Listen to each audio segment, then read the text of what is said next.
to the latest episode of BAM! That's Boris and Matt Weekly, the show where we chat some sports, the show where we chat some entertainment. Then at the end of the episode, we bring it all together to chat some sports entertainment. We're your hosts. I'm Boris, and as always, I am joined by Matt. Bonjour. How's everybody doing out there? We hope you're doing well. Spring is a springin' here in Toronto, and hopefully where you are as well, or maybe you live in Australia and it's just been summer for the last couple months anyway. But regardless, the sun is out, life is good, lots of sports, lots of wrestling to talk about. But how are you, big homie? I'm doing well, super well. This week is pretty much nonstop, but here's the good news. Taking Friday off, but there's always a but.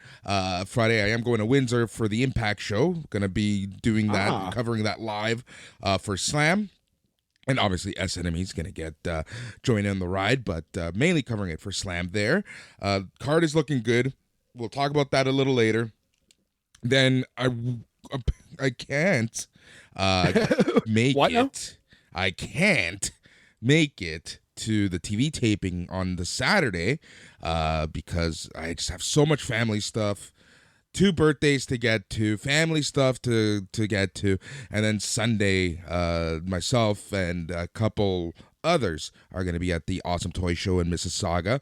We're going to be just out and about covering that, chatting with people, and doing some business out there. So really busy weekend, but the good news is that I did take a Monday off. So next Monday, sleeping all day. Like, you have no idea. Nice. I cannot wait till the end.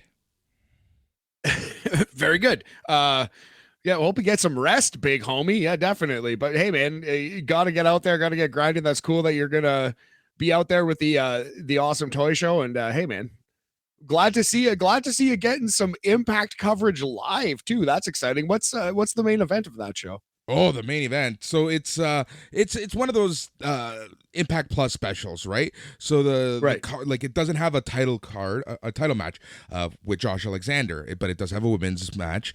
So because Josh Alexander is going to be facing Steve Macklin in Toronto at Rebellion in a month.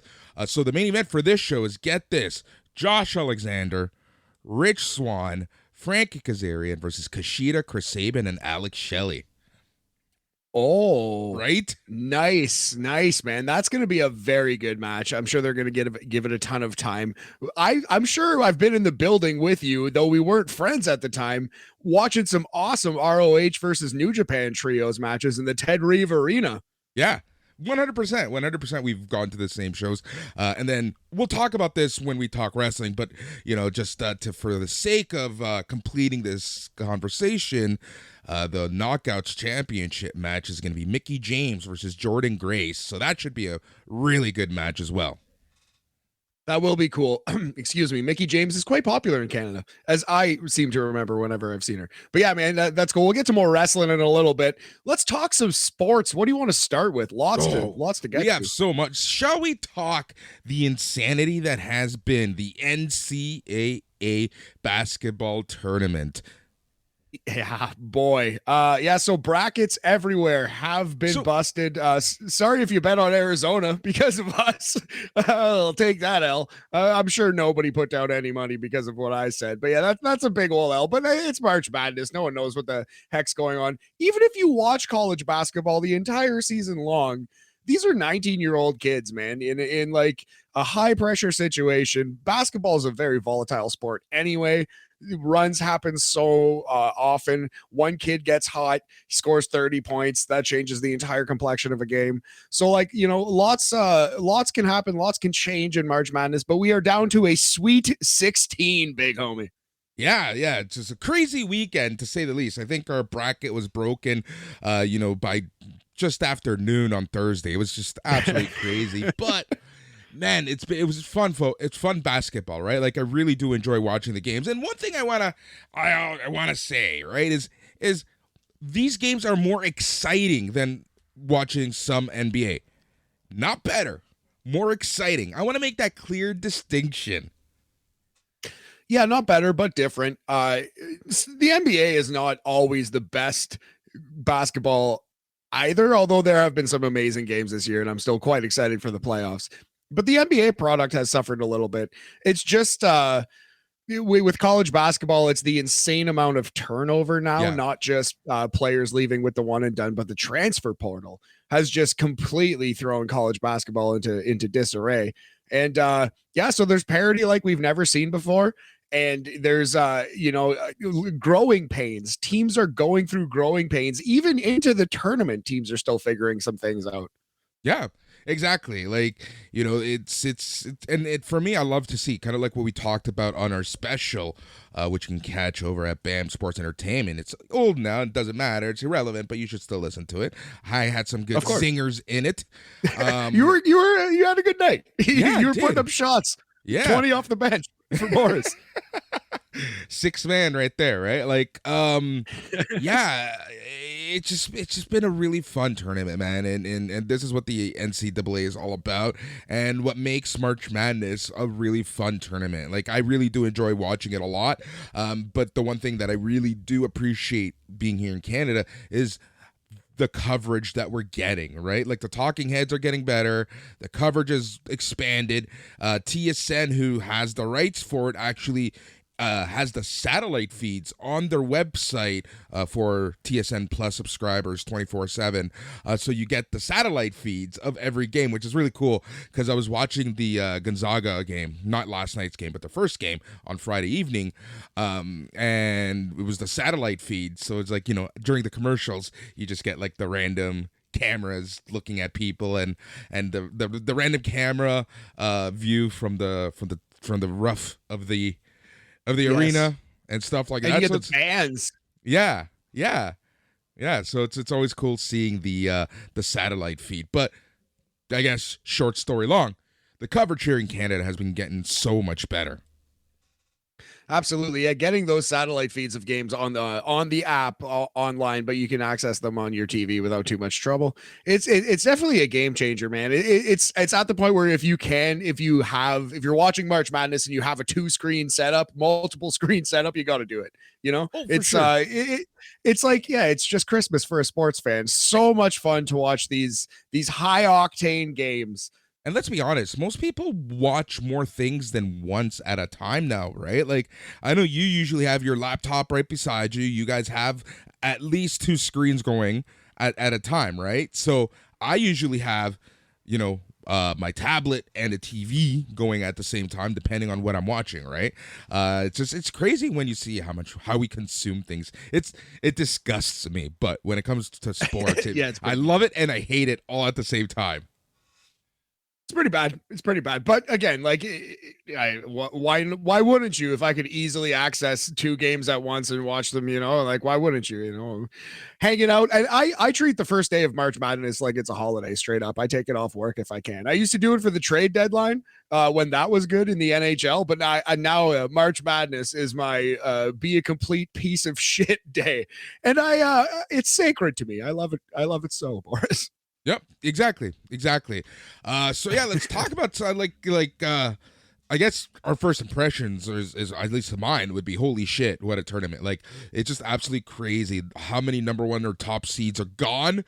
And do you want to run down kind of where we're at with the Sweet 16? Yeah, I can gladly do that.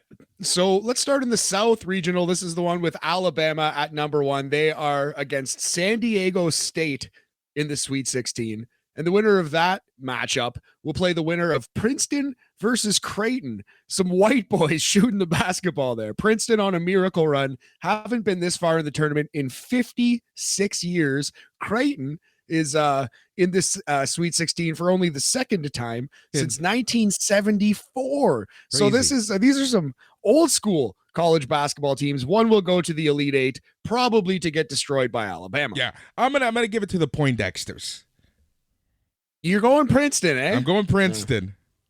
I actually think I had Alabama Creighton as the final in my regional for a long time, and then I did switch it.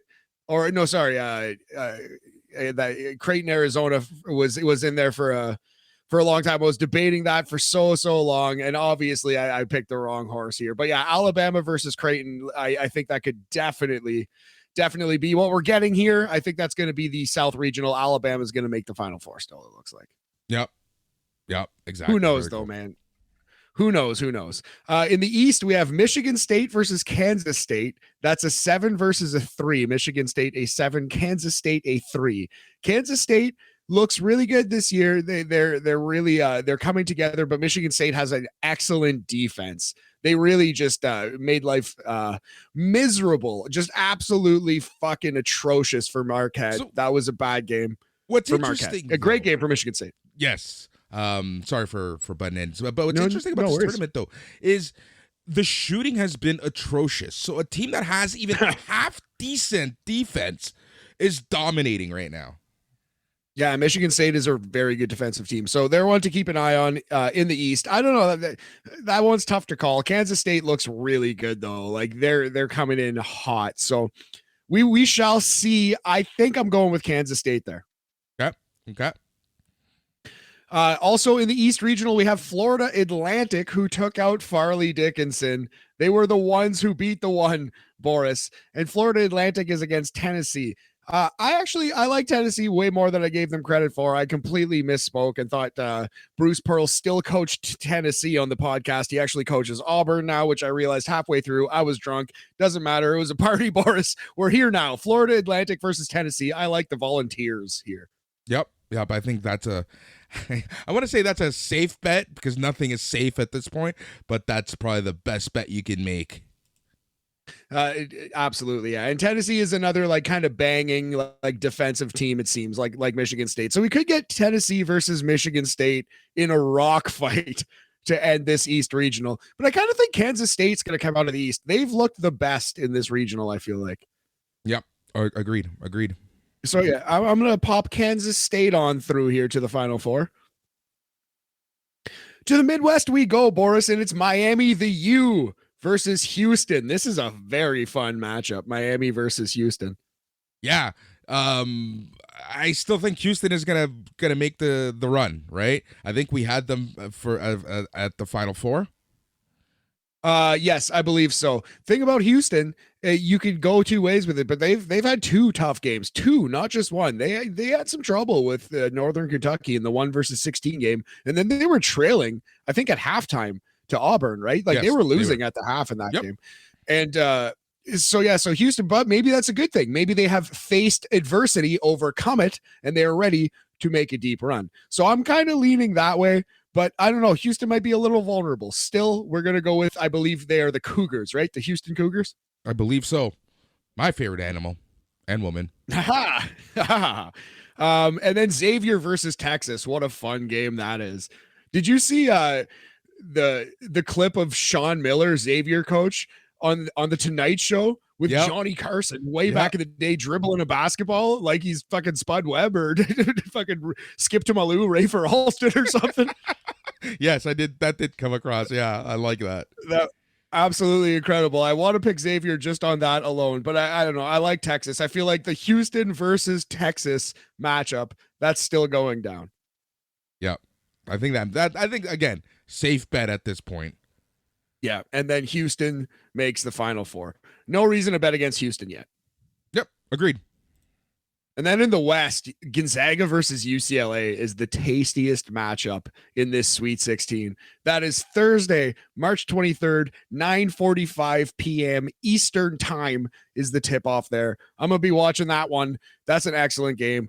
I straight up, I'm going to go as far as to say is whoever wins this wins the title. I'm just attaching my wagon to whoever wins this game. If UCLA beats Gonzaga, God bless you. You are now my pick. But I'm sticking with Gonzaga the whole way through. I'm pretty sure that's what we said on the pod. Like it was this very game. UCLA, Gonzaga, winner take all. I think we did say that on the first pod, and let's stick with it. That at least has held up, Boris. Yep. And then a very fun game to close out the Sweet 16 here. Number 8 seeded Arkansas versus number 4 seeded Connecticut, UConn, the UConn Huskies versus the Arkansas Razorbacks. That is a fun ass game. Yep, that one should be a lot of fun as well. Oh, really good games that we're getting right now. Yeah. So the Arkansas Connecticut game, in a nutshell, Connecticut has this kid, Adama Sanogo, and he's been awesome. He's like raising his stock big time for the NBA. Arkansas is a Toronto Raptors build. They have 1,000 guys who are 6'8", and they just throw guys who are 6'8", 6'9" at you. So that's a very interesting game. Can they swarm Connecticut's best player? Yep, exactly. So yeah, lots of fun in the tournament there. So yeah, I'm going to put Gonzaga through the West. We're going to go Gonzaga over Houston, Alabama over Kansas State now, and then Gonzaga over Alabama is my new bet for this March Madness. For this one, for now. Let's see what happens when we chat next week. Yes, and all of our picks are gone, and UCLA and Gonzaga have both been eliminated by 15 points. Exactly. Oh well, it'll happen, but it'll be fun. And again, a lot of fun, and really enjoying the coverage. The best time of the year. It's like pizza, man. Even a bad college basketball tournament is just so good. Like AAA wrestling, which we'll be talking about later. Hey, exactly. All right. Anything to wrap up before we move on? No, let's get some quick World Baseball talk in, I think. Yeah, that's exactly where I wanted to go. World Baseball Classic. So, it's kind of funny. People always ask me, why don't you care about international hockey? See, the dominance of the USA is the reason why. The way that the Canadians feel about how the USA baseball is doing right now is why I don't give a shit about international hockey. Yeah, they can lose. They sometimes lose. But when they don't lose, they dominate and destroy teams, and that's what we're seeing in the World Baseball Classic. One thing that did actually bother me, and I'm American. You're American, right? Ish. Yeah. Well, yeah. By birth. What bothers me a lot about the States is the way that some of these players were showboating last week against teams like Canada. Tranquilo. You're shaking your fist at some clouds Tranquilo here? there, Mr. Trout. Show me all your World Series rings there as you hit and blast a 19-year-old AA pitcher. Tranquilo there, buddy. Little Trout slap for Mike there by young Boris. Yeah. But it's just dude, they're destroying some of these pitchers and they're acting like it's the World Series. Well, for Mike Trout, it is. For Mike Trout, it very much is the most important baseball game he'd ever played. And I do understand. This is how you make something like this matter. This is how you grow it. But it's like, it makes me laugh sometimes. It just makes me laugh, especially a player like a Trout. Yeah, I mean, I have absolutely nothing to say to that. He should be a Hall of Fame. Like, he should be a first ballot Hall of Famer. He will be. He should be a multi-time champion by now. Any other he might not ever get a ring. So let's quickly talk about where we are in the tournament. We have one more semifinal game happening shortly, and that's going to be Mexico. When did they get good at baseball? Versus Japan. I know they're traditionally okay, but they're kind of like the underdogs in this tournament facing Japan. I think that game is going to be excellent. And then we have the winner of that facing the USA tomorrow. That's Tuesday, March 21st. That game should be a lot of fun. USA went through La Cuba on Sunday evening. They kind of just dusted them. It was 14-2, right? They dusted them. Something like that. And then the game on Saturday was a lot more fun. They were down, bottom of the eighth. Trey Turner, grand salami, get up 2 runs. And they didn't look back against Venezuela. The Venezuela fans were starting the celebrations a little too early, but that was a very fun game, right? But then, Cuba just didn't stand a chance. But there's a symbolic thing about Cuba versus the U.S., and that's always special to a lot of people in the baseball community. But it'll be U.S. versus Mexico or Japan. My heart wants Mexico. I just want to see Mexico go far in this tournament. But realistically, it'll be Ohtani versus Team USA. Which will be awesome. Japan versus USA for the World Baseball Championship is Ohtani really fun versus Trout. Can't wait for that. Yeah, right. Loser leaves town match. Loser gets traded from the Angels. I would love that's you see, we need to start adding that in sports. Stips in sports. There you go. You want to spike the World Baseball Classic ratings? Call up fucking Vince McMahon, Jerry Jarrett. Well, you can't call up Jerry Jarrett anymore. God bless him. But you can call up Vince McMahon. Yeah. Okay. You probably shouldn't do that anymore either. As I'm trying to celebrate the World Baseball Classic, there's a couple things I kind of want to just chat with you about. Number one, pitch clock. Yes. Regular season haven't even started, and I love it already. Because I want to see it. Yeah, these games are taking forever and a day. But whatever, there are only 2 World Baseball Classic games left. Exactly. And then whatever. I can live That's fine. This is the last old baseball that we're ever going to see. So yeah, like you said, I can live with it. I don't like it, but definitely will live with it. It's playoff baseball. Playoff baseball is just so freaking long. Number 2, the injuries that we're seeing.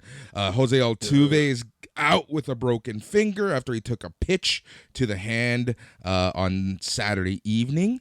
So he's going to be gone for a few months. The poor Mets lost their closer for the season of freak injury.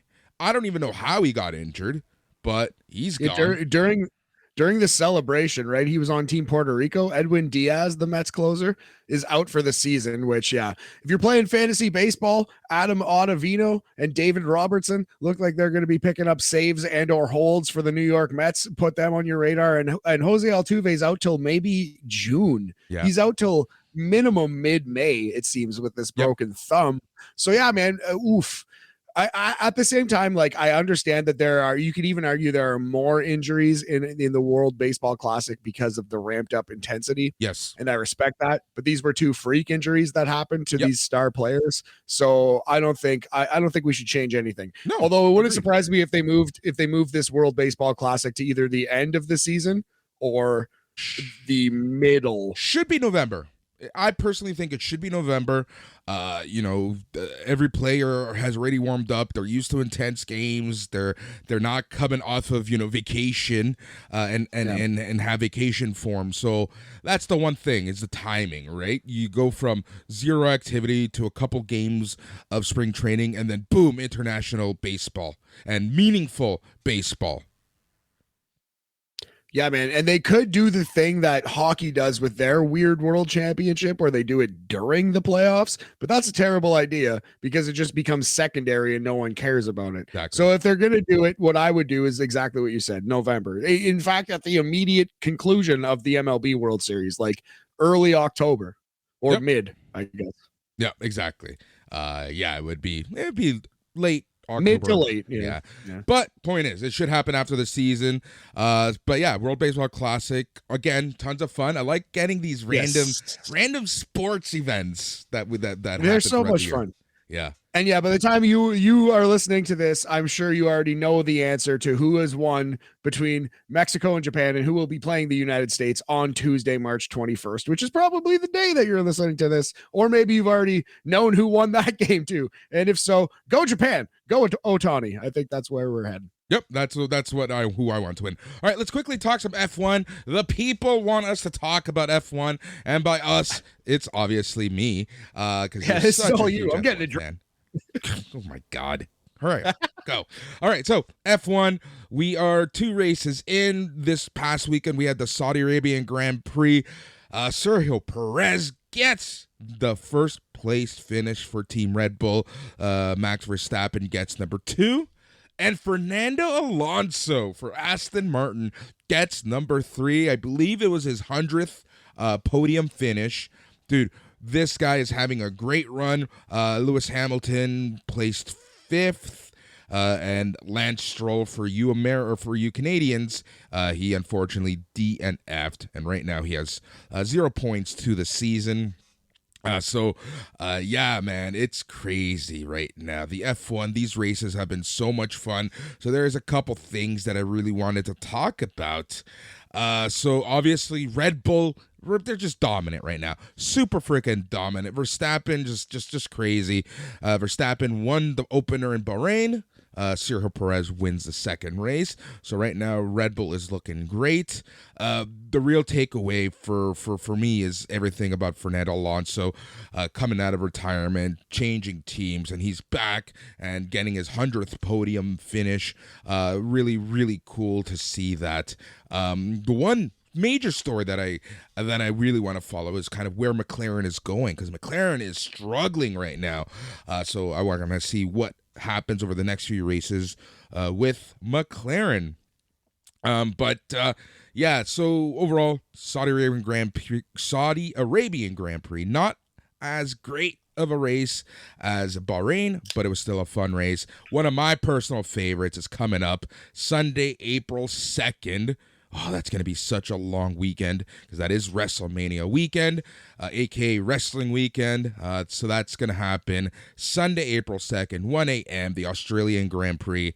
When I really started watching F1 again, I want to say around 2011, this was usually the race that would kick things off. And myself and my two roommates, or my one roommate, whomever I was living with at the time, we used to always come back from the bar early, throw in some F1 and kind of watch that. So really looking forward to that.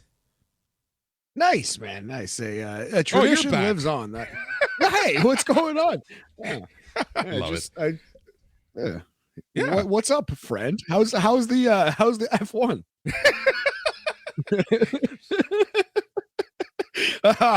All right. Well, that's dope, man. It's cool to get your little sports traditions and keep them going. That's why I love the trade deadline and March Madness so much. I used to watch it with buddies all the time, you know. Exactly. And then go shoot terrible white boy hoops on our 8-foot rims. Exactly. That's a must. All right. So in terms of sports, I think we're done, right? Because we're going to be chatting all things MLB next week, because the season starts, I believe, in 10 days. Yes, yeah. So the MLB season starts on March 30th. Thursday, March 30th is opening day. So on our next BAM podcast, full baseball preview. I think that's got to be done. And I think we're going to be recording that Sunday afternoon, March 26th, and posting that pretty much immediately is my understanding. Then, Boris, I think the week after, we're going to do a quick little NBA wrap up, because actually no, let's wait. Let's not really even talk NBA and NHL until we actually preview the playoffs for those, and we could talk about doing standalone episodes like we did for the March Madness, because I like that. I like a standalone preview episode. But anyway, we have MLB season preview and NBA and NHL playoff previews coming at you in the next 4 to 5 weeks. Yep, exactly. All right. Yeah. Exactly. Lots happening in the sports world. This is the best month for sports. All of the things, Wrestlemania, 4 big wrestling shows that weekend, 4 last patron standing shows, if you nasty, Boris, March Madness, NFL draft, and the Masters too. Yep. The Masters, early April, week after WrestleMania. So I guess officially the second weekend of April, you got the Masters happen, and that's always fun. Look, I'm not the biggest golf fan, but the Masters is the Masters, right? Like, it's one that, whether you pay attention or you don't, you're gonna get some coverage somewhere. Yeah, exactly. And I mean, if Tiger's doing well, if Tiger's on the course, I care, and if not, then I'll see it on SportsCenter. Yep, exactly. All right, so I think it is time to move on to the world of professional wrestling. There's a lot to talk about. We got some New Japan Cup finals coming up in a couple hours. Very interesting. Just like the NCAA, everyone's bracket must have been broken. We'll talk about the finals there. We're going to be talking about AAA's Lucha Libre World Cup that happened yesterday. A very fun show. It was so AAA. It was so AAA in the sense that it's so bad, it's good sometimes. A AAA show has that Stardom vibe, has the NCAA March Madness vibe that we were talking about, man. Yep, exactly. And then we will cover the cards for Sacrifice, the New Japan Cup Finals, and we'll call it a day. So where do you want to start? You tell me. What do you want me to muse about? Let's talk about this let's talk about this Lucha Libre World Cup. That seems like a lot of fun. It's a fun place to start this off. Yep. All right. So this is, I believe, the fourth version of this. It started in 2015, went until 2017, and then they took a bit of a hiatus. And this year, 2023, was the first time that it came back. It seems to be a trios tournament. I believe that the last iteration was tag teams, but it's traditionally, for whatever sake, a trios tournament, and you have country representation. But it's really cool because you see wrestlers from promotions that you would never, ever even knew existed. So, you know, and you see some people being featured in AAA, who you can start seeing kind of like the cards for Triplemania being formed, because in this card, someone was heavily featured from AAA that I could see being getting more of a spot in AAA, and someone who you kind of saw kind of start at the bottom, and he's really grown up the card. So we'll talk about that. So the initial inception had people like Mysterio, Guerrero, Cage, etc. And so let's talk about the actual division. So the men's division and the women's division. Men's division had 8 teams, women's division had 4 teams, and the pace of this was great. So these are the rules. It was all trios matches. The matches had a 10-minute time limit. If the match didn't end within the 10-minute time limit, you had 3 overtime rounds where one member of each team would get a round and fight in that round. But it was sudden death. So if, you know, the pin happened in the first sudden death round, then that's it, right? So I like that. However, I'll talk about this a little later, where like one thing that where you appreciate American wrestling as opposed to Mexican wrestling is in keeping, and Japanese wrestling is when you keep the rules, and because things just blew up as the show went on. I think everyone forgot what the rules were, but we'll talk about that in a little bit. So 10-minute matches, 3 overtime, 1 member of each team fights in a overtime sudden death. So pace was great in this show. So let's talk about the teams. You had Mexico 1, and this Mexico team was actually called the Dream Team. It had Hijo del Vikingo, Psycho Clown, and your boy, Alberto El Patron. Oof, my boy. 2011, maybe. But yeah, that's perhaps a nightmare team at this point. But yes, Vikingo, Patron, and Psycho Clown, kind of 2.5 generations of Lucha Libre here. Yeah. You know who's looking pretty rough? Alberto? Yeah, dude, he's looking rough. Life has kicked him in the ass. Or he's kicked his own life in the ass. I don't know. All right. Team Mexico 2 was Black Taurus, Pentagon Jr., and Laredo Kid. Oh, interesting team. That's a fun one. Team USA, who, by the way, used the entrance theme of Bruce Springsteen's Born in the USA. Loved it. Nice. It had Well done. Johnny Caballero, a.k.a. John Morrison, Sam Adonis from AAA, a.k.a. Corey Graves' brother, and Christopher Daniels from AEW. What a mix. Johnny Mundo, Sam Graves, and Christopher Daniels. By God. Sam Adonis is the person who I'm telling you is going to, I think AAA has plans for him. You know, he's been featured more in the Triplemania shows. He's the typical American gringo asshole, and he's been getting he was featured in a lot of these matches. Team Canada, Josh Alexander making his AAA debut, PCO, both from Impact, and you know who the third member was, but for our listeners, guess who the third member was? I didn't think this person could still wrestle because last I heard, this guy had health issues, but he actually looked half decent for a person who can barely walk. And that's Vampiro. Vampiro. WCW notable here on Team Canada. That's awesome. Yep. Team Latin America, Carlito.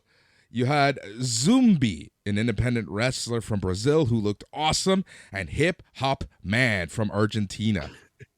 I need to learn more about the Hip Hop Man. He's from Argentina. Super popular. That's awesome. I want to watch this show just for Team Latin America. All right, Team Japan. You had Takuma Nishikawa from Dragon Gate, La Estrella from Dragon Gate, and Kukai, who's an independent. Nice. So some lower level Japanese talent, you might say, but I'm sure some talented kids. Yep, exactly. Just remember, these are all partners of AAA, right? Yes. Team Europe, Thom Latimer from NWA. You had Hidi Karuai from France and Joe motherfucking Hendry from Impact. Nice. The kid, Joe Hendry. I love to see Joe Hendry getting some work. He's a hilarious pro wrestler. Yep, and then you had Team Resto del Mundo, as they were called, which was Rage from QPR, Qatar Professional Wrestling, which apparently is fairly popular out there. You had Classy Ali, also from QPW, and you had from Impact, Bhupinder Gujar. Nice. Okay, so some pretty good names. Lots of Impact in there. A little bit of AEW in there. Not bad. Obviously AAA, Impact. You had some independents, and you had El Patron, because why not? Yes. And of course, Pumpkin Pro Wrestling. All right, let's talk about the women's division. Team Mexico, Sexy Star 2, Flammer, and La Hydra. They're all from AAA. Team USA was Camille, Diana Perrazzo, and Jordan Grace. That's a fun team. Sorry, I didn't know you were waiting for me. I was coughing there. I just want to point out that is a fun team. 3 ass kicking, take no nonsense, big hoss type Pokemon here in the women's division. That's a great team. All right, Team Japan, Emi Sakura, Mayumi Ozaki, and Akino. Interesting. So that's AEW and 2 non-stardom Joshis, right? Yes, they are from Oz Academy. Oz Academy, nice. Okay. Yep. And then Team Resto del Mundo, including Taya Valkyrie, Dallas, and Natalia Markova. Taya Valkyrie and Natalia Markova on the same team is that is a wacky tandem. Let's do it. Let me tell you. Boris, how did you feel about the team of Taya Valkyrie and Natalia Markova? I don't know how I felt. Still trying to wrap my head around that one. Surprised you have enough blood in your brain to do this podcast. Anyway, right? Let's move on. All right, let's quickly talk about the matches. So the first match was the Dream Team Mexico 1 versus Team Latin America. This match was a little slow. Hijo del Vikingo. Honestly, best professional wrestler out there today, even better than Pentagon, even better than Ray Fenix. Dude, he's just so freaking good. He didn't get a lot of time, but everything he did just was incredible. And we're going to see Hijo del Vikingo versus Kenny Omega in the International Dream match on Dynamite Wednesday. That's fucking dope. And we have already done more to sell that match than AEW has. Boom! All right. So this match went to overtime. And in the first round of overtime, it was none other than Carlito versus Alberto El Patron. So I felt like I was watching Raw, like circa 2012. I wonder, did their paths ever cross on Raw? I don't think. Yes. Did they? Yes. Apparently. Okay. Apparently. All right. Fair enough. There you go. Yeah. Carlito, I'm not sure how long he lasted, but if he lasted until 2011, 2012, that's pushing it to me, but I believe you. I will accept it, Boris. Yep. Well, according to the commentators. All right. So, who ends up winning? Oh, yeah. The Dream Team won after Alberto El Patron kind of did his finisher on Carlito. The next match was Team USA versus Team Japan. This match was really heavily featured by Sam Adonis. Team USA ends up winning. The third match. Sorry to interrupt. This is a bracket, right? Yes. This is a single elimination tournament. Correct. So we now have the Dream Team versus Team United States in the second round of this thing. No, not necessarily. You'll see how it worked out. Okay. The brackets were just thrown around. All right, the third match was Mexico 2 versus Resto del Mundo. This match heavily featured Bhupinder Gujar and heavily featured Pentagon. This was really, really good. Team Mexico wins. Best match, and maybe the best match until the finals, was Team Canada versus Team Europe. Like I said, Vampiro moved and did moves. He looked pretty good. PCO, don't know how that man is still alive, but the standout for Team Canada, and the match was obviously Josh Alexander. Dude, it was awesome to see, because the crowd, some of the crowd knew who he was, but by the end of the match, they were firmly behind him. That's awesome. It's so good. It's so good to see that no matter what performer it is, no matter what age, it's just so good when under the radar performer wins over the crowd. It's like my favorite thing in wrestling. Yeah. And this crowd just was there. They were there just to have fun. It was a very cool card in Guadalajara. They were playing in a baseball stadium, so it was kind of awesome, kind of cool configuration. But yeah, yeah. So that was the end of the first round. Then we jumped to the first round of the women's, which were the semifinals. You had Team USA versus Resto del Mundo. This match was pretty fun. Like I said, 3 Haas USA women just beating the shit out of Team Resto del Mundo. But Taya Valkyrie and Natalia Markova, they did a really good job. But Team USA ends up winning, which was really cool because Camille just hit a hard-looking spear to Natalia Markova. They did a lot of back and forth. At times, it looked like Resto del Mundo was going to win. But Team USA ends up winning that. Second match of the second semifinal on the women's division. Team Mexico ends up going over Team Japan. Again, pretty fun match. Sexy Star 2 really, really, for me, was a standout of this match. I really like this. Pretty good match. I like this a lot. Men's semifinals. So we had Team USA versus the Dream Team. So yes, you're right. This match, I don't know. Alberto El Patron was exhausted by this point. Oh, blowed up, as they say. Yeah, exactly. So Psycho Clown cuts off Sam Adonis but Psycho cuts him off with an elevated European uppercut, nails a Spanish fly for the cover. Jack Fancy gets into the ring, which is their manager. The ref kind of shoos him off. Wait a second. Their manager is named Jack Fancy? Correcto. Okay, please continue. Sam Adonis low blows Psycho Clown, rolls him up for the win. They were kind of teasing that this might be the start of a feud for Triple Mania, which the Triple Mania Night 1 is at some point in April. Sam Adonis versus Psycho Clown, you mean? Yep. Yes. All right. And this is part of the Sam Adonis push. Yeah. Boris. Which is weird because the finals, it's like, anyways, we'll talk about that when we get there. All right, the second semifinals was Team Europe versus Team Mexico. This match was all right. Pentagon did what Pentagon does best. Team Mexico ends up winning. So that was okay. Now, time for the finals. It was Team USA versus Team Mexico. And then the finals for the men was also Team USA versus Team Mexico. So Team USA versus Team Mexico on the women's side. This match, the heels of Team USA end up winning.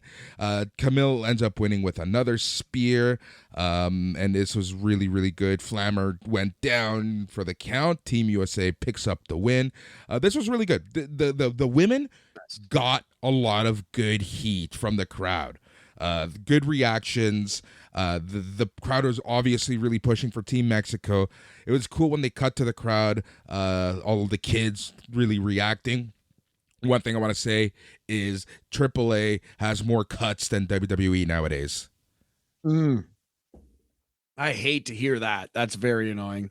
So yes, Team United States on the women's side, Deonna Purrazzo, Camille, and Jordan Grace, your Lucha Libre Cup champion 2023. That's 2 Impact wrestlers and an NWA Pumpkins Pro Wrestling champion.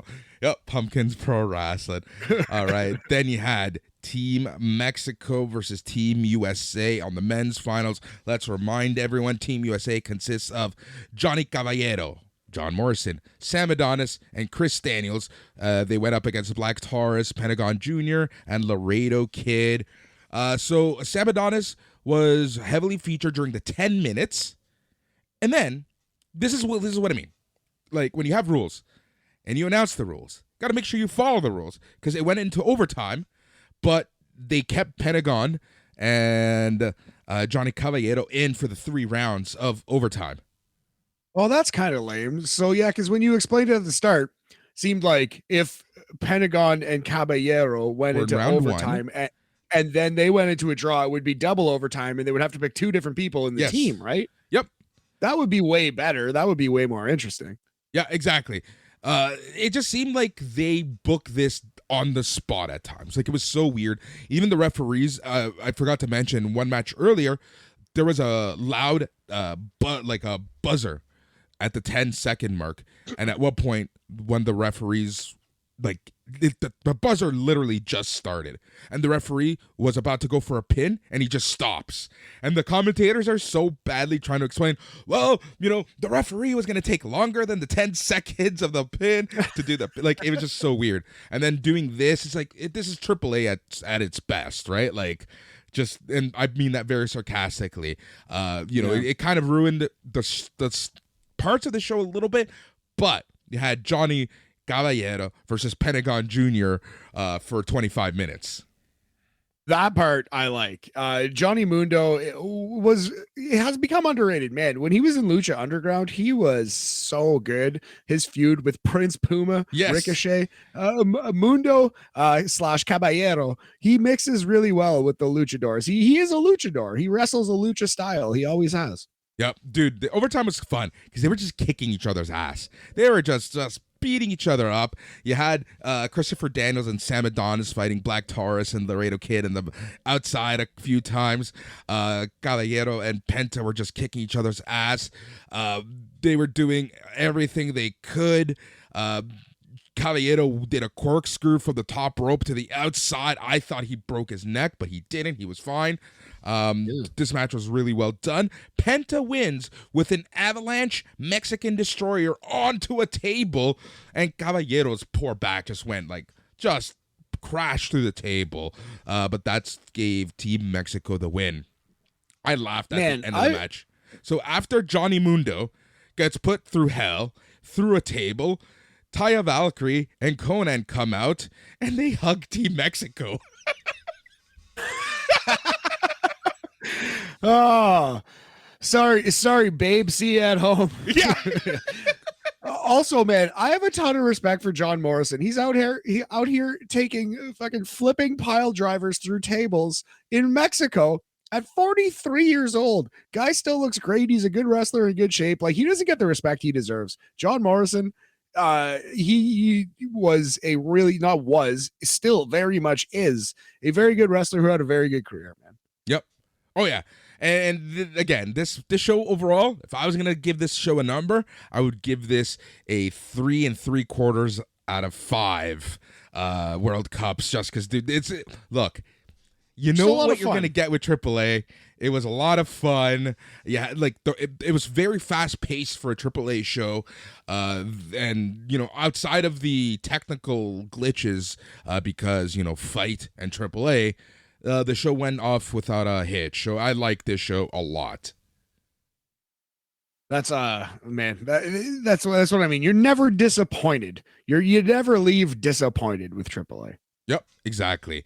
All right, so that was that. I hope they continue this. I really do. And I'm really looking forward to Triple Mania Night 1 in April because, you kind of saw some of the stories building in this show. Again, I think Sam Adonis is going to be in line for a nice little push.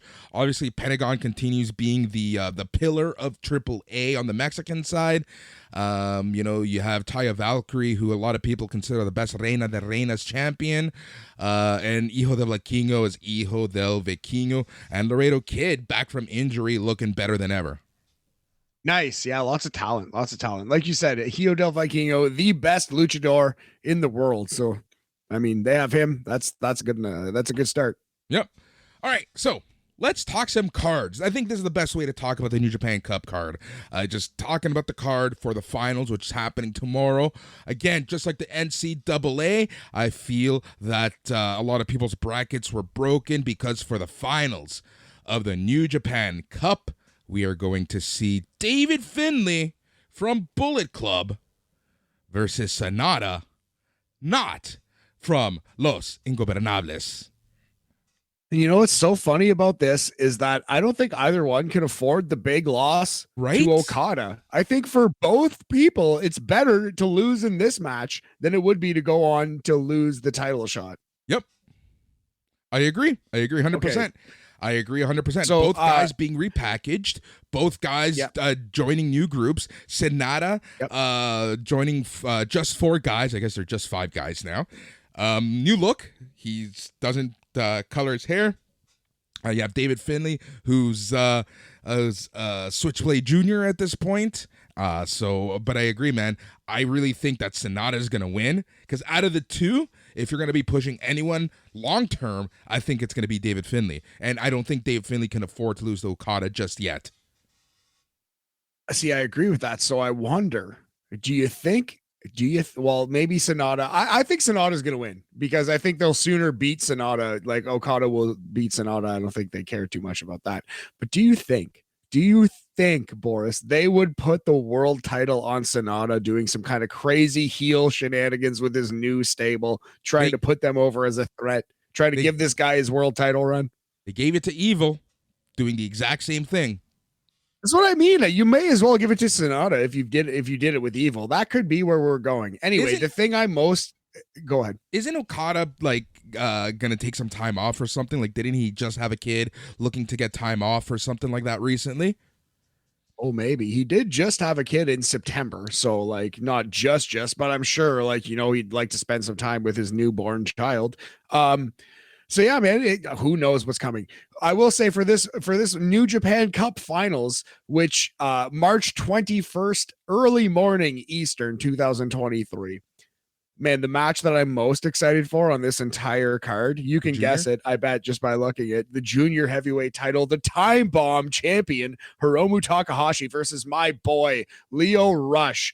Holy Christ. Hook this match to my veins. 2 of my favorite pro wrestlers, 2 of my top 10, 20, definitely. I love both these guys. I can't wait to see this match. Yep. I think this match should be incredible, and I want this to be a sub main event. I really do. I hope this is the sub main event. It has to be. Just looking at the card, it's the only other big singles match just on that basis. But yes, treat it like it is a sub main event. Give it over 20 minutes. Let these guys go out, tell a story, do some excellent things, and maybe we can see a new champion. Who knows? Yep, exactly. The rest of the card looks interesting. So you have Chaos. You have your IWGP Tag Team Champions Yoshihashi and Hiroki Goto, along with Okada versus United Empires Jeff Cobb, Carl Fletcher, and Mark Davies. So Will Ospreay's injured, correct? Yes, he is injured. Yeah. He's out for a little bit. So hopefully he's good for June 25th. But I don't know how long he's supposed to be out for. Yes, because the big rumor is June 25th. That is a Toronto show. That is Forbidden Door 2, and the big rumors is the main event, Boris, which might be Will Ospreay versus Kenny Omega 2 here in Toronto. And I'm going to that show come hell or high water. If it's even semi-reasonable cost-wise, I'm going to go to that show. I'm sure it will be. But I think we'll be able to get a ticket. But man, I can't wait for that one. So let's hope that Will Ospreay heals up. Stay off this random show. Don't get into an 8-man tag. Why do that? Heal up, young man. Yep. We have Los Ingobernables de Japón, Shingo, and Naito versus United Empires, Aaron Henare and Great Okan. Ooh, a fun one because I heard the name Great Okan, so thumbs up. Yep, exactly. We also have Taguchi, Yano, who else? Ren Narita versus Desperado, House of Torture. Yeah. We have just a lot of tags coming up here. Yeah. Out of this, what? Shota Umino's on the card versus TMDK. That should be fun.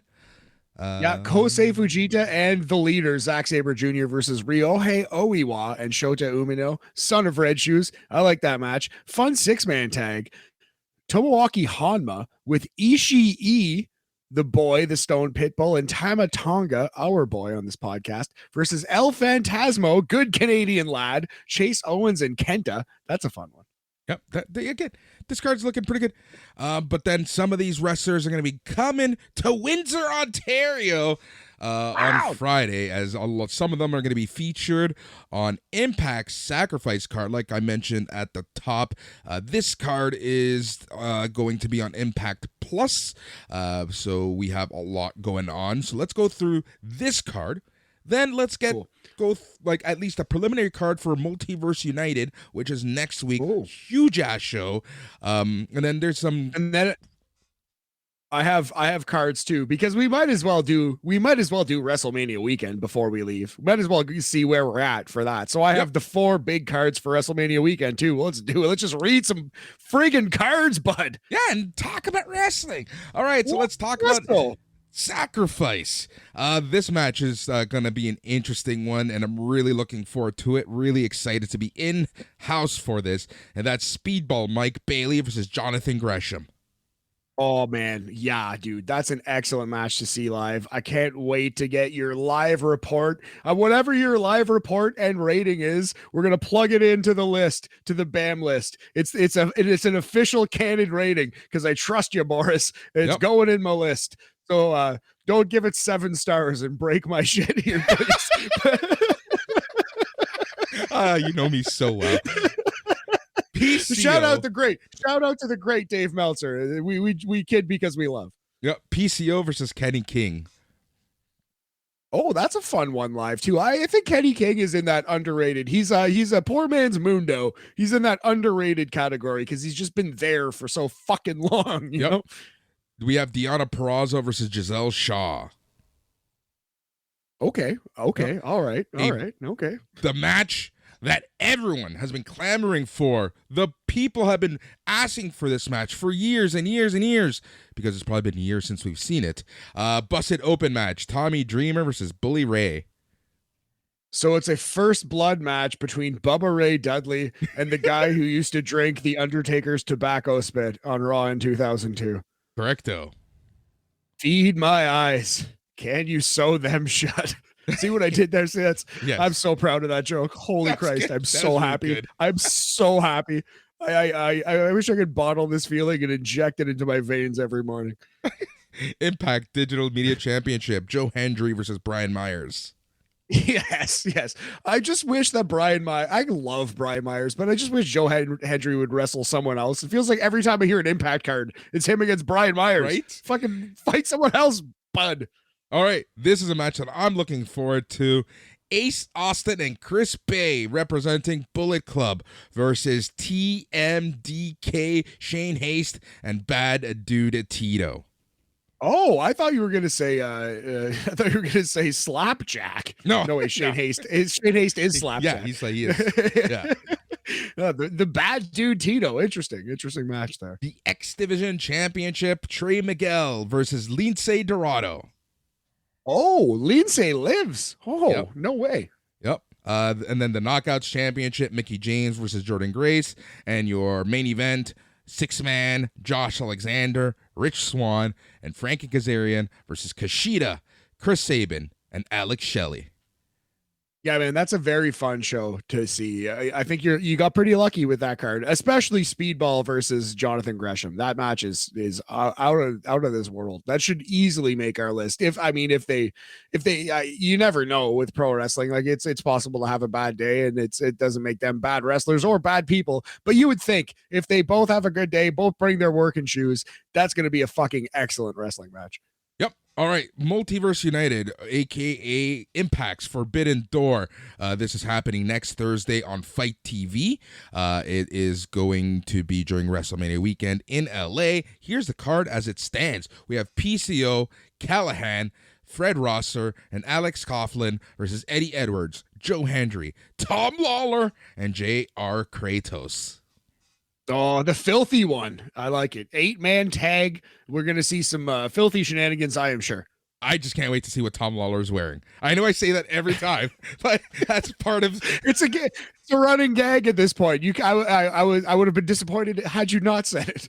Yep. We have Moose versus Jeff Cobb. Oh, wow. One of Mouth's favorite wrestlers versus Mouth's most hated wrestler there. Versus his actual favorite wrestler. Yes. Like at this, for the X Division Championship, Trey Miguel versus Rich Swann versus Frankie Kazarian versus Rocky Romero, who lost his hair, versus Kevin Knight versus Clark Connors. Just a 6-way dance? Random six-pack challenge, as WWF used to call it? Yes, exactly. This match should be very good. Tag Team Championship, Ace Austin and Chris Bay versus Aussie Open versus TMDK versus Motor City Machine Guns. Aussie Open versus TMDK is a fun feud down the road, right? Eh? The Australian boys fighting. That could be interesting. I just want to see Aussie Open win and hold all the tag team titles. It'd be cool if they went on an FTR run in the next couple of years. Yeah, exactly. The Knockouts Championship, you have Mickie James versus Deonna Purrazzo versus Giselle Shaw versus Miyu Yamashita.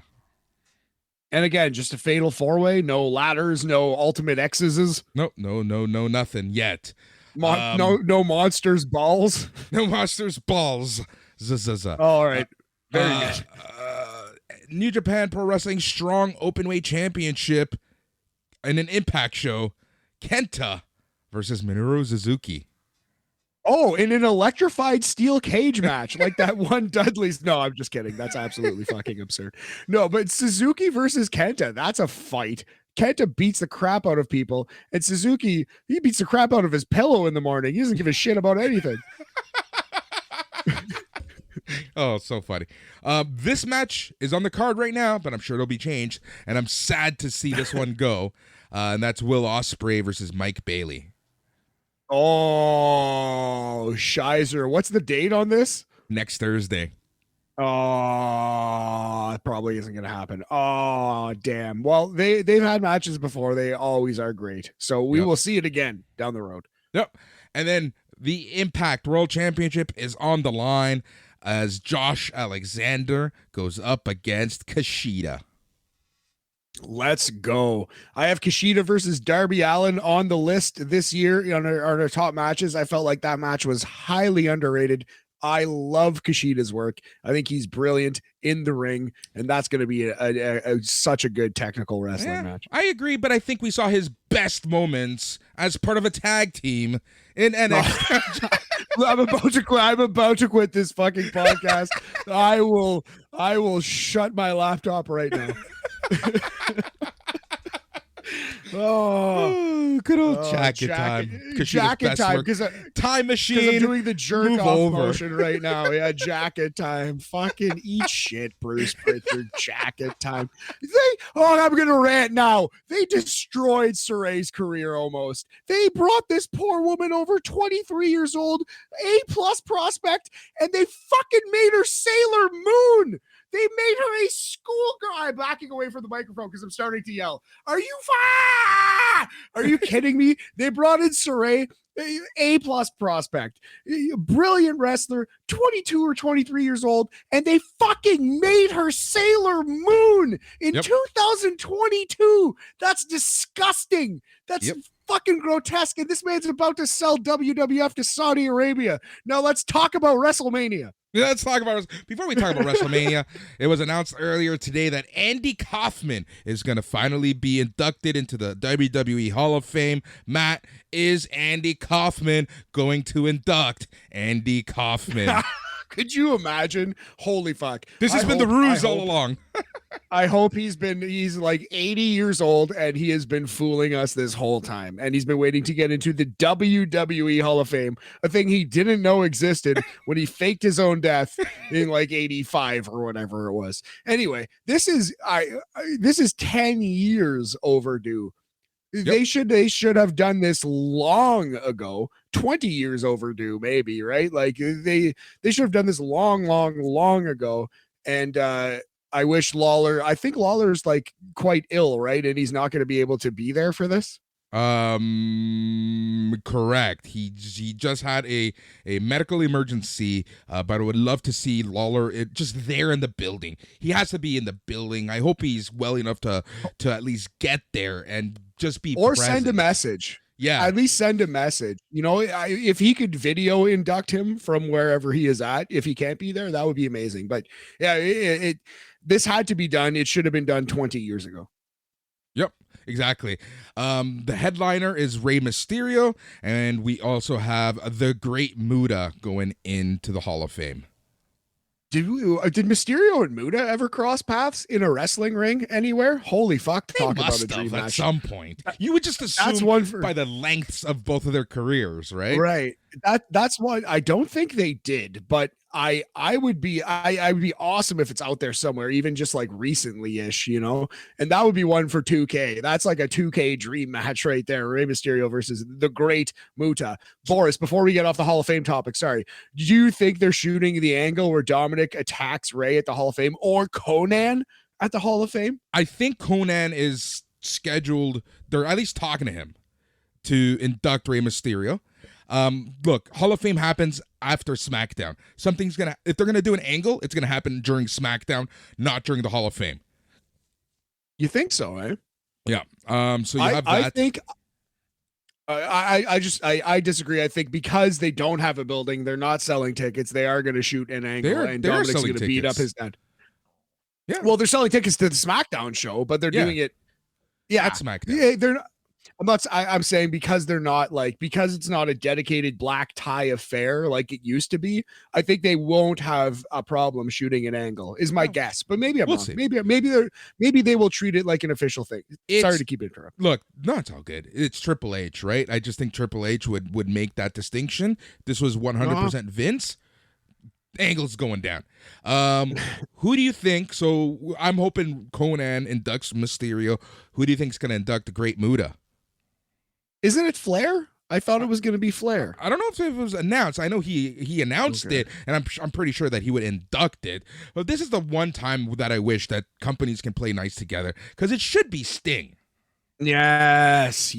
Great call, man. Absolutely, it should be. They have a legendary rivalry in like the early 90s. I think it was probably late 80s, right? It was 89 Sting Muta. But yeah, man, like two of the most exciting characters when you were a young lad. Like that kind of missed me a little bit, but I went back and watched the Muta versus Sting stuff because I had a lot of older cousins who had crazy amounts of wrestling magazines and tapes, and they showed me these things, and I'm quite thankful for that. But yeah, so Muta and Sting, man, yeah, that would be a great call. Muta and Flair works though. Like if anyone's going to do it in WWE, it may as well be Ric Flair. Yep. That's exactly it. That's kind of where I'm at there. So that's where we're at with the Hall of Fame. We have a few more cards to chat about. Matt, do you want to take them over? Let's do it, starting with Friday, March 31st. This is Ring of Honor SuperCard of Honor. What we have so far, 4 title matches. The first one is the Reach for the Sky ladder match for the vacant ROH title. So the Lucha Brothers are in. Who else is going to be in? Give me 2 teams that you think. Kingdom. Yep. Great call. Kingdom. Bollywood boys, I'm thinking. You're thinking Bollywood boys? Yeah, I can see that. I can see that. Yeah. They have been in Ring of Honor before. I think Tony likes them. Tony uses them, and he doesn't push them enough. It'll honestly be just for the Briscoes. either FTR or the Young Bucks. Oh, the Bucks being in this match would be great. They would do some awesome stuff. I mean, Nick Jackson in any match is so spectacular, but in a ladder match, different level. So yes, the Lucha Brothers versus teams to be announced in the Reach for the Sky ladder match. I think the Lucha Brothers will win. And yeah, Bollywood Boys, my dark horse to get in this. Cool. Very cool. All right. World Television title, Samoa Joe versus Mark Briscoe. I think we all see where this is going. Hopefully Mark Briscoe wins. It's a really good moment. I would just give Mark Briscoe the real title instead of the television title, especially because Claudio Castagnoli is now a heel, but whatever. Yep, agreed. Dude, yeah, I'm not going to do the ROH rant this week. I'll do it next week. All right. I'll do it every 2 weeks. Exactly. The bi-weekly ROH rant. Bi-weekly Boris. We have Athena versus Yuka Sakazaki for the ROH Women's World title. Athena will win a very good competitive match, but they're not going to take that belt off her yet. No, God, no. God, no. So Athena, if you're picking for last patron standing, is the safest pick on this card. Even safer than Mark Briscoe, whose brother just died. And true, Wheeler Yuta. It's true. It's actually true. Wheeler Yuta versus Katsuyori Shibata for the ROH Pure title. Honestly, coin flip. Straight up. They could easily put this belt on Shibata and give it some play and get him on Dynamite for a couple times. People, I would watch. I wouldn't complain. I would watch that, but you do have that separation now, right? So you would only need to fly Shibata in from LA twice a month. Yeah, exactly right. And that's easily doable, in my opinion. Yep. So I could, you know what? I'm going to go with Shibata. I'm going to go with Shibata on that. Yeah, let's do it. Buddy. Will Tony Khan take the belt away from himself? Oh, yeah. My theory. Oh, yeah. Wheeler, he's not losing yet. No, but Wheeler's lost already. He lost to Garcia, got it back. Who knows? But yeah, no, I think I would be awesome to see Shibata win that. Yep. Okay. So that's Ring of Honor on Friday. Let's go to NXT Stand and Deliver, which begins 1 p.m. Eastern time on Saturday this weekend. It is a matinee, the rare WWF matinee here. 5 matches so far announced. Coming at you, Johnny Gargano versus Grayson Waller. This will be good. This will be very good. Agreed. Very much agreed. Good spot for Grayson, and I'm happy for Gargano, though he's not on WrestleMania proper. He's getting an important WrestleMania weekend match. Yep, and he's getting, you know what this is? He's getting his Tommaso Ciampa moment from last year, Stand and Deliver. Absolutely right. Absolutely right. So while Peacock is showing stupid commercials, we're going to be seeing Triple H hugging Gargano. Mm-hmm. Yeah, that's exactly what we're going to see. That's hilarious. Eat shit, Peacock. Moving on, 5-way match for the NXT North American title. It is Wes Lee versus 4 TBD. One will be Tony D'Angelo. One will be Dragon Lee. Oh, for sure. Actually, maybe Tony D is out because he just said he wanted to do the tag team titles with Stacks. I don't know how that's going to play out. But yeah, Dragon Lee is going to be in this match 100%. Wes Lee and Dragon Lee. Oh, wow. Wesley, Dragon Lee, Axiom, Scripps. Jesus Christ. This could be a crazy match. Yeah, it could be. Like, I think this is going to steal the show. Just flat out steal the show. How's this sound for you, Boris? Wesley, Dragon Lee, Brooks Jensen. No, okay, I'm done. I swear to God. Hold on. Now that you mentioned Brooks Jensen, Bull Buchanan was a guest coach at the Performance Center. When he left, did they say, forget everything that was told to you today? Brooks is improving. He's improving on the microphone, in the ring, and apparently as a stick man, bringing us to the NXT. I meant on the microphone. Bringing us to the NXT Women's Tag Team Championship. Boris, Fallon Henley, and Kiana James, tag team champions, versus the Witch A Woman, Alba Fire and Isla Dawn. I think now with Tatum Paxley, aka Tatum Paxley. I don't know, man. The Witch A women should win this one. Like, they should. I think that we're gonna get the big climax of the Brooks Jensen storyline happening in this match. Fallon Henley turns heel, and she was evil all along. She was jealous, she was manipulative, and Kiana James's heart was always in the right place. I think that's the big twist here. I think that's what they have to do. That's what they should do. I think that's what they should do. That's where this story is leading. I think in order for it to be like, in order for them to land the plane, that's where this should go. But right. The one thing that we do agree with is the spooky ladies are going to win the tag team titles on the show. Yep, exactly. Women's ladder match. It is Zoe Stark versus Gigi Dolan versus 2 TBD wrestlers, it says, although I think it's going to be 3. I think they're going to make this a 5-way match like the other 5-way match.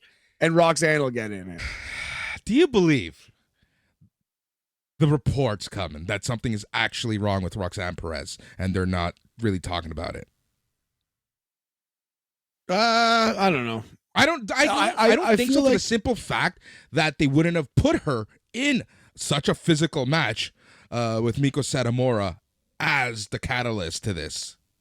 Exactly right. It feels like a little out of nowhere, though, to just do the Shawn Michaels thing. So a simple explanation is there is something the matter, although I don't know what exactly that could be. You know? Yeah, exactly. So we'll see what happens. But I do believe Roxanne Perez will be in this match. Who do we have? We have Zoe Stark. We have Gigi Dolan. And then we both think that Roxanne Perez is going to be there. I think Sol Ruka is going to win like the last chance match next week. So it'll be Sol, and I don't know who. I don't know who else would win it. Who would go? Well, we've seen Lyra Valkyria,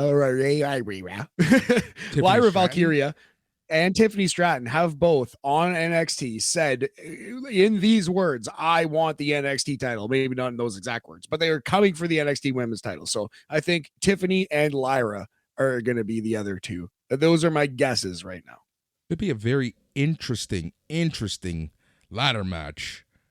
Yeah, fatal 4-way ladder match with those 4: Tiffany Stratton, Zoe Stark, Gigi Dolan, Lyra Valkyria. Very, very weird, very odd, but I kind of like it. I would definitely. I'm not going to kick that match out of bed. I'll tell you that. For eating crackers. Yep, agreed. All right, and then we have the main event. Yeah, huge match. Symbolic in nature, Braun versus Mello. It's the 2 stars of the new era. Braun Breaker versus Carmelo Hayes for the NXT Men's Championship. Very exciting match. As 2 people who have covered NXT on a podcast on this fine network Sunday night's main event for the majority of the last couple years. We both missed a couple episodes here and there, but we've seen almost every single show that Braun Breaker and Carmelo Hayes have both been on. We've seen almost every single moment of their televised careers. I think we've missed maybe 2 combined. Maybe 2 or 3 each. Maybe me 3 or 4 and you 1 or 2, like max. And so man, I'm so pumped for this. Having seen their growth, knowing where this is the logical Hogan, Andre, Stone Cold versus Rock of this brand, of this show. It is. So let's do it, man. I'm so pumped for this. It's top 3 or 4 thing that I'm most excited for on the Mania weekend. Yep, agreed. Oh, 100% same here. I think this match is going to be great too. Between this and the men's multi-person for the North American title, one of these 2 matches are just going to steal a lot of the weekend. 100%. Depending on who's in the field for the men's 5-way dance. Yeah, exactly. I think Dragon Lee has to be, and he's gotta be, right? Like, they're not gonna do their biggest show of the year without him, will they? No, they won't. Dragon Lee's in for sure. He's already been on TV. He's already cut a promo. He's for sure in that match. Yeah, so that's Stand and Deliver, man. Stand and Deliver is going to be a lot of fun, I think. Nice little way to start our Saturday. We're going to be having aftercasts for all of Mania weekend, and obviously NXT being the first one almost right after the show. It's our little break between both shows.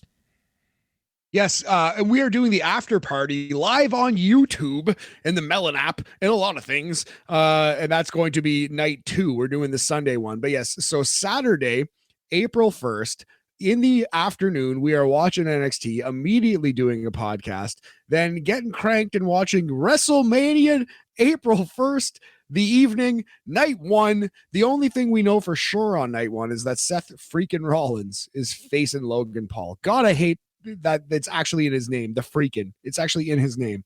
Oh, that's terrible. It is. Yep.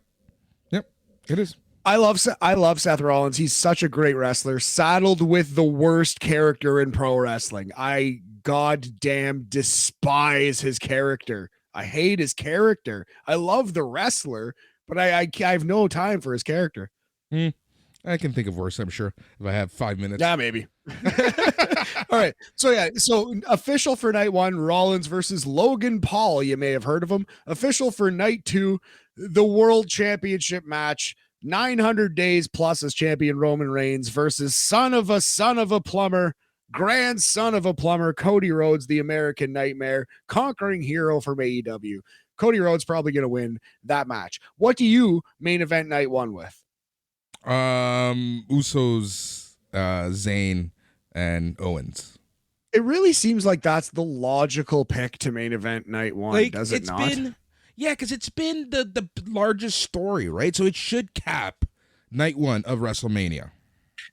I agree, but reports are from Dave Meltzer, friend of the program, that Charlotte Flair versus Rhea Ripley is the main event of night one as of right now. So a follow-up question. If that is the case, where do you put the tag team match?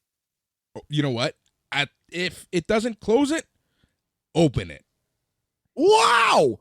I was kind of thinking that. I see the logic to it. Start WrestleMania off really hot. Like, hopefully that you get people texting friends like, fucking go to Peacock right now. Yep. The craziest wrestling match you've ever seen is happening. And just let go there now. Go. Just let them. Have you ever seen? Let them go. Buddy, have you ever seen them versus the Briscoes? Steen and Generico, Kevin Steen and El Generico, Kevin Owens and Sami Zayn versus the Briscoe brothers, Boston Street Fight. Yep. That is the craziest. It's the craziest wrestling match I've ever seen. It's a war. If they do a WWE version of that to open WrestleMania, people would order Peacock straight up. They would. Someone would. Yeah, someone 100%. 100. I can see the logic of that. Exactly. So if it doesn't close night one, let it open night one. Interesting. What I would do is probably have it semi-main night two. I would go the other way and put it all the way at the end of night two, except for Roman Reigns and Cody. It is the second to last match on the weekend. So and just blow out the crowd. Here's the thing. That's the issue, right? Do you want a repeat of WrestleMania 18, right? After the Hogan Rock match, the crowd was done, right? Well, but Boris, there's a difference. Quickly, the difference is people didn't give a shit about Triple H Jericho. People cared more about The Rock versus Hogan. People still care about Roman versus Cody. Yeah, I can see that. Here's the thing, though. From a storyline reason, your thing makes sense because if you want to keep Cody and Roman as clean and one-on-one as possible, you can have I was going to call him Steen and Generico. You can have Zayn and Owens completely demolish the Usos so that they can't interfere. But you can also do that if they just kick their ass whenever the match is, right? Yes, absolutely. That's fair. But I think right about that. But it makes more sense. It makes more sense if the match just happened and they went to war and they're all backstage getting treated, and that's why no one can interfere. Yep, exactly. All right. So yes. So the remaining matches on WrestleMania, Kevin Owens and Sami Zayn versus the Usos. That's not official, but everyone on the planet knows that's happening. The official matches we have to be decided on what night they are going. Charlotte Flair versus Rhea Ripley, as we have already talked about. Apparently that will be the main event of night one as of now. That is for the SmackDown women's title. For the Raw women's title. For the men's women's title. For the Raw women's title, Boris. Bianca Belair versus Asuka. Yeah, sure. I'm so much more excited.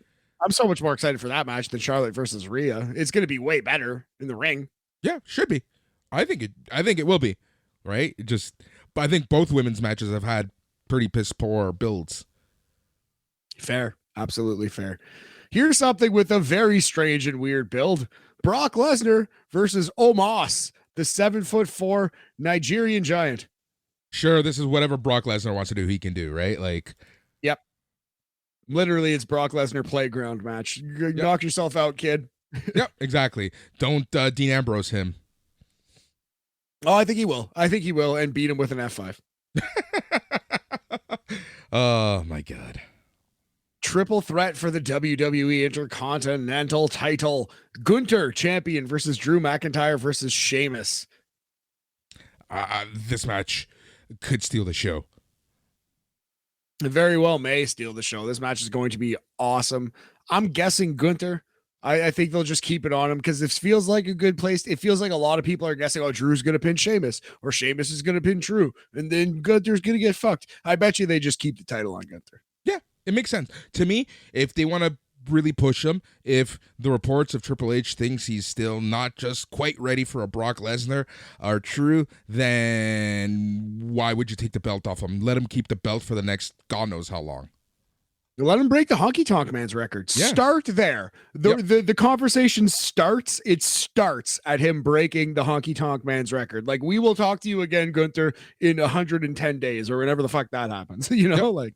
But that's exactly it, right? Like WWE, now that they kind of acknowledge their past a little more, right? I think that's the logical first step. I think so. Moving on, Edge versus Finn Balor, wrapping up that match. Hell in a Cell, wrapping up that feud, rather, in a Hell in a Cell match. Man, that's going to be really good. Edge, say what you will about him. Some people have been very disappointed with his comeback, but he puts together great matches. He's had a banger in a Hell in a Cell in his comeback with Seth Rollins. I have high hopes for this. I do too. I really do too. And I think that this is the beginning of the end of the road because, last summer, Edge said he wants his last match to be in Toronto. They have SmackDown in Toronto in August. So I think this is the beginning of that. I didn't even think of that. Interesting. Yeah, you might be right, buddy. You might be right. 6-woman tag team match. Damage Control. Heel group of Bayley, Dakota Kai, and Io Sky versus legends Trish Stratus and Lita, and of course Becky Lynch. That's a lot of fun. That'll be a very entertaining tag team trios match there. Yep, I think it'll be something. And if reports are to be true, then Trish will likely be going heel and work through the summer as a heel. So we'll see. Is that a thing? That's a report? I missed that. Oh shit. Yeah, apparently. I don't know. Put whatever you want on it, right? But yeah, apparently she's Boris reports. No, don't ever say that. Boris Aguilar from ain'titcoolnews.com. And also confirmed Austin Theory versus John Cena for the WWE United States Championship. That's fun. John Cena. I think your story needs to happen because they've been kind of building on Montez and Angela Dawkins in the background to that match. I'm telling you, man. My fantasy book shall come true. John Cena is going to win that match and then immediately lose the title to Montez Ford on Raw the next day. But yeah, that's where I'm going with that one. I'm excited for this WrestleMania, man. It's going to be pretty good. Definitely the main event will deliver. Yep. Oh, I think so. Just, but it's crazy like that. Someone who, in my opinion, is still somewhat associated with AEW is going to be the one to dethrone Roman Reigns. I don't know if there's that AEW association anymore, but I know what you mean. There certainly was. It's just so funny. Like, okay, the big hug, the Sami Zayn, Kevin Owens big hug on SmackDown, and then they cut to Cody Rhodes, the cheesiest like grin, like the old dad baby face. It's just so funny. Like they're doing like just by the book Hulk Hogan, cheesiest baby face of all time, and it's working. It's actually the crowd's just eating it up because it's the right guy at the right time. It's what he wanted too, right? It's literally all he wanted. That's all. It's nice. That's all. It's actually kind of nice to see, man. It's all Cody ever wanted was to be beloved. It's funny, and it's kind of like the end. I don't want to get deep into the political thing here, but yeah, you know how Donald Trump just wanted to become the most famous man in the world and the most important person in the world, and we let him. Yeah. That's kind of the opposite of that. Kind of makes me feel the opposite of that. It warms my heart, I love it. I love it. All right, dude. What a show. tons happening over the next week and a half in pro wrestling. Wrestlemania coming at you next week, which means that Wrestlemania week is next week. But before that, we have all the shows as we gear up towards Wrestlemania. Keep it tuned here on SNME Radio because we have Tuesday Morning Cooked. We have NXT Talk. We have Dark Elevation reviews. We've got the old fucks coming at you, chatting all things AEW Dynamite. We have the Smack Daddies. So much. All the shows as we lead into Michael Guire and the flagship show each and every single week on Sundays. Patreon.com/SNME Radio to be part of the family. Matt, always a pleasure.